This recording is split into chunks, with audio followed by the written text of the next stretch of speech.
the definition, the theorem, and the steps on how to solve it. So I bet you are all now ready to learn. Let's go check it out. Before we start the discussion, I would like to recognize Sir Darren Gailo for giving the topic.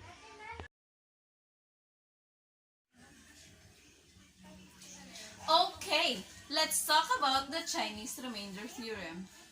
What is the Chinese Remainder Theorem? Accordingly, Chinese Remainder Theorem enables one to solve simultaneous equations with respect to different moduli in considerable generality. It is also an ancient but important calculation algorithm in modular arithmetic.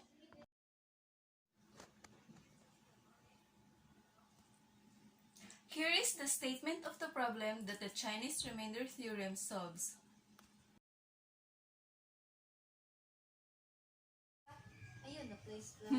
Hard to understand, but I can make this easy by giving an example. X is congruent to 3 mod 4, X is congruent to 2 mod 3, and X is congruent to 4 mod 5. Find X. To use the Chinese Remainder Theorem, we first need to check that every pair of modular has a GCD of 1. So let's do that. The GCD of 4 and 3 is 1, the GCD of 5 and 4 is 1, and the GCD of 3 and 5 is 1. So we can use the Chinese Remainder Theorem to find X. Remember the system of congruences in the theorem? These congruences?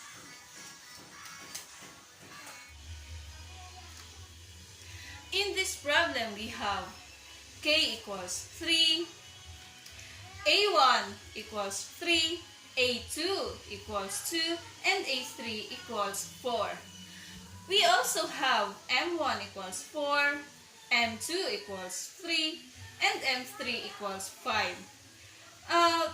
4 times 3 times 5 equals 60, which is the big M.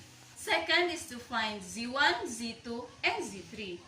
To find Z1, we are going to find the product of the other ones but are not the 4. So 3 times 5 equals 15. To find Z2, 4 times 5 equals 20, and Z3 is 4 times 3 equals 12.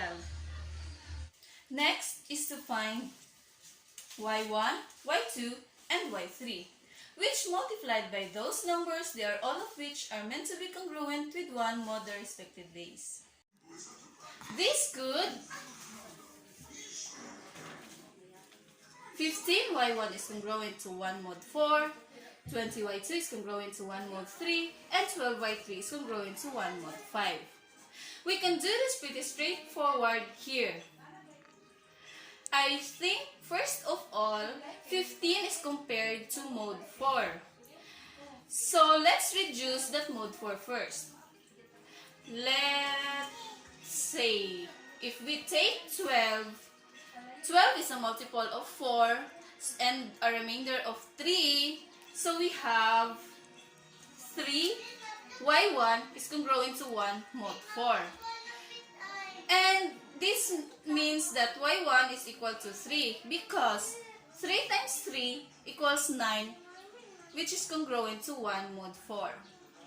Continuing, we have y1 equals 3, y2 equals 2, and y3 equals 3.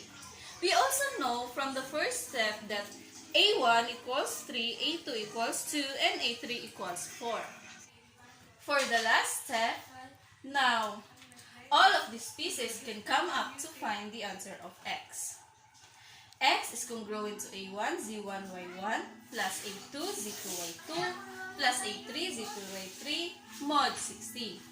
By substitution, we find x is congruent to 3 times 15 times 3, plus 2 times 20 times 2, plus 4 times 12 times 3, and the sum is 359 mod 60, which reduces to 59 mod 60. That's it for the Chinese Remainder Theorem. Thank you for watching.